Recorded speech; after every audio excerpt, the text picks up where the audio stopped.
How finding joy in marketing can transform your business and your life. Feel the fear and do it anyway. I mean, it sounds great in theory, doesn't it? But in reality, it doesn't really work like that. Hey, I'm Sensei Sarah, and I'm here with another incredible insights episode for every personal trainer who struggles to feel comfortable promoting themselves and their services. If that's you, please give me a quick like on this video and add your comment. Oh, and don't forget to subscribe to our YouTube channel. Anyway, as I was saying, some people can feel the fear and do it anyway. Lovely for them. Some people feel the fear and get paralyzed by it. Yeah. And then there's the rest of us who feel the fear, try to do something about it, and then totally get lost in the weeds along the way. And that's when overwhelm, self doubt starts to creep in, and our inner self critic is the only voice we can hear. We feel like imposters, we start drowning in the stress of it all, and ultimately we totally lose sight of what brings us joy because we're so worried about doing a good job or doing it right. The trouble is, joy is what pulls you through the hard times and it's what pushes you on.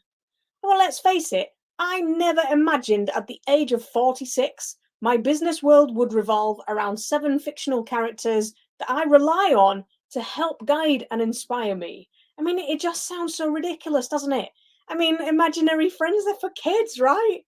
And it all started as a bit of fun. I was in a mastermind group and we were playing around with the idea of having an attractive character in business. All the grown ups in the room immediately started thinking of real business ideas, but I struggled to relate them to my business. I mean, I couldn't really see what would be attractive about my own personality. I mean, to the outside, my life probably looks pretty boring to most people. And that's when I started imagining myself as a superhero and started to question what my superpowers would be. And honestly, it opened up a floodgate of in my imagination, and I just haven't been able to close it since. I mean, it quickly developed into more characters because no hero ever succeeds on their own. They all have to fight an enemy, and they usually have some mentor or other to learn from. And as all the characters started to slot into place, and I delved deeper into my own imagination, I realized that not only had I found my true happy place, but that I wasn't feeling as anxious about my own business.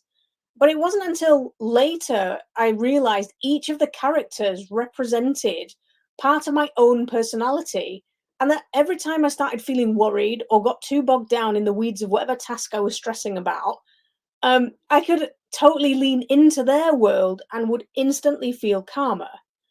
And at first, I thought, well, that sounds a bit crazy, and I was reluctant to use them in my marketing.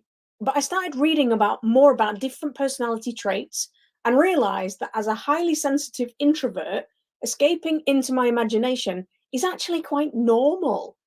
And I guess knowing that about myself finally gave me the permission to let loose and truly be me, no matter what everyone else was thinking or doing in the same field. Now I know where my happy place is. It helps to drive me to do the things that I find boring or difficult. It helps to keep me positive, and most importantly of all, it stops my inner critic warrior from taking over. Yes, I said warrior, not warrior. Of course, I'm not saying that everyone should have cartoons in their business, but when you find your own joy and you give yourself permission to immerse yourself in it, you'll discover what makes you unique. You'll discover an authenticity that you could not replicate if you tried and you couldn't get out of if you tried. And you'll also find your tribe of people that resonate with the things that you really love. You know, probably all the things that you've been struggling to find. I mean, if you've got a bit lost in the weeds with your business or marketing and your inner warrior is making you feel a bit weird about promoting yourself, then you should definitely check out the Kick-Ass Marketing Mission at kickassmarketingmission.com, where you'll find an exciting voyage of discovery to help you make self-promotion feel authentic and fun, whatever that looks like for you. Now, if you don't take anything else away from this episode, just remember this. Finding your joy is the key to your success in business. And it's no accident that this transformation in your work life will also seep into every other aspect of your life too. So, That's all I have for today. Don't forget, if you like this video, please let me know by giving the video a quick like, comment, or share. Most people really won't, so I truly appreciate it when you do. Oh, and don't forget to subscribe to the YouTube channel if you don't want to miss another episode. You can find us by searching Kick-Ass Personal Trainers on YouTube. Thanks for watching. I'm Sensei Sarah, and I'll see you on the next episode.